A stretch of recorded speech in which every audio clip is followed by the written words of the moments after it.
once of people who went to University of Florida instead of Ivy League for law school, and they argued, you know, you get just as good of an education at certain types of schools and so forth and so on.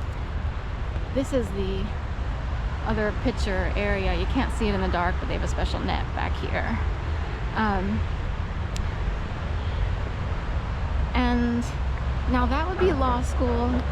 These people worked in Washington, D.C. They were among the quote-unquote movers and shakers, even though they were kind of modest and wouldn't really identify as that. A lot of people say, ooh, the movers and shaker, you know, it has to be romanticized or all that stuff sort of blown up.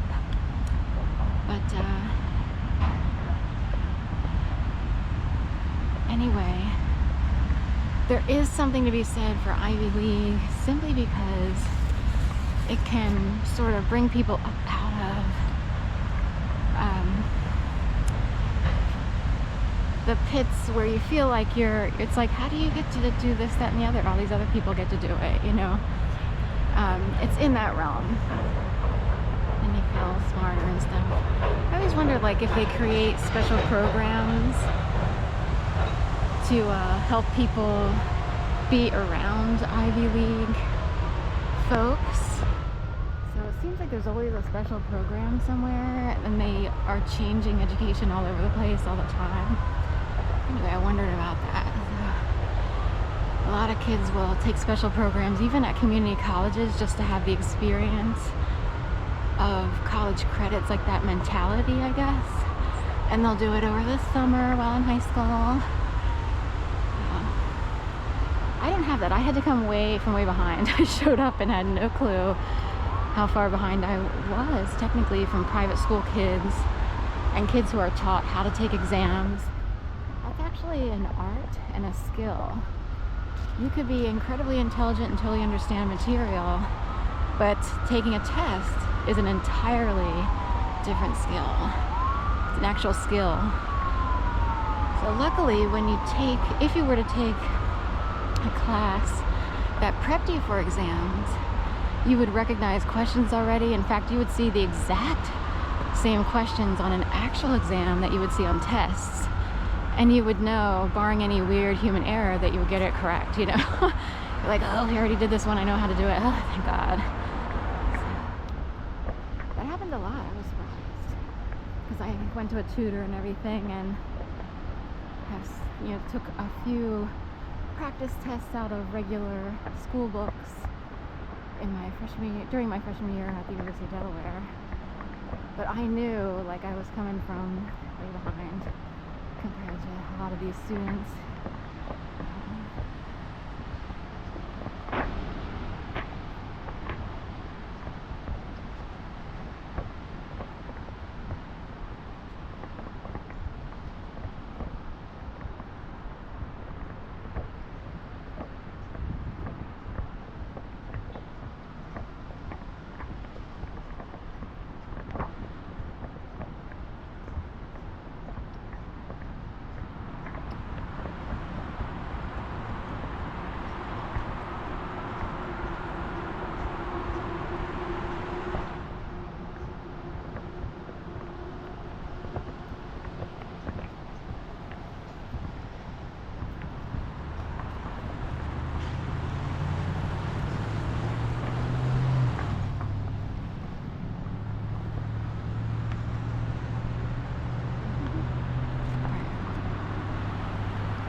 Don't need the umbrella. I don't think I should keep it over otherwise.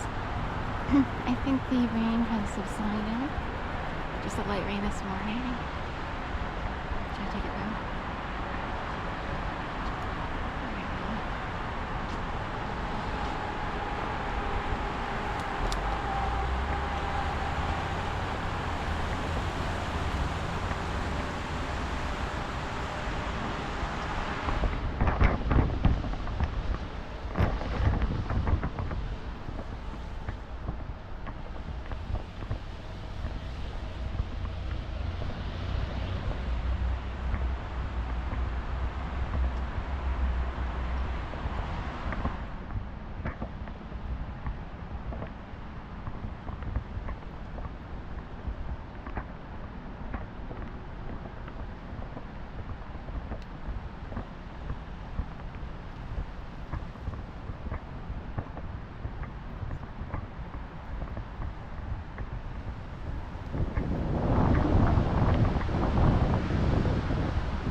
over there.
You can just see the stick of the Comcast Center too.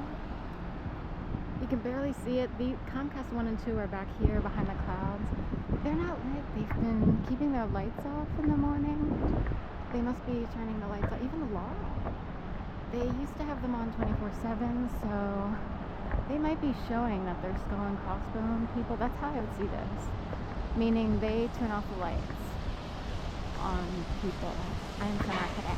I am so not kidding. Don't forget to turn off the lights. That's what I would wonder. Because these people, you know, obviously their electric bill isn't that bad. They can afford to keep them on all night long. And they always have in the past. So I'm wondering, what?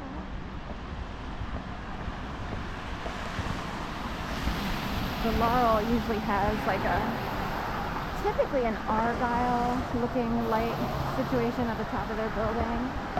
So, and that's the really tall building there. And only one of the buildings that anchor Shops at Liberty Place has lights on, and that's the pink zigzag near WSFS Bank in green and white. The other one is the Residence. So one is like an office building. They used to have the observation tower there. They closed that down after the pandemic. The other building that anchors Shops at Liberty Place actually houses condominiums. Cole Hamels has lived there. I guess he still has a place there. And Richie Sambora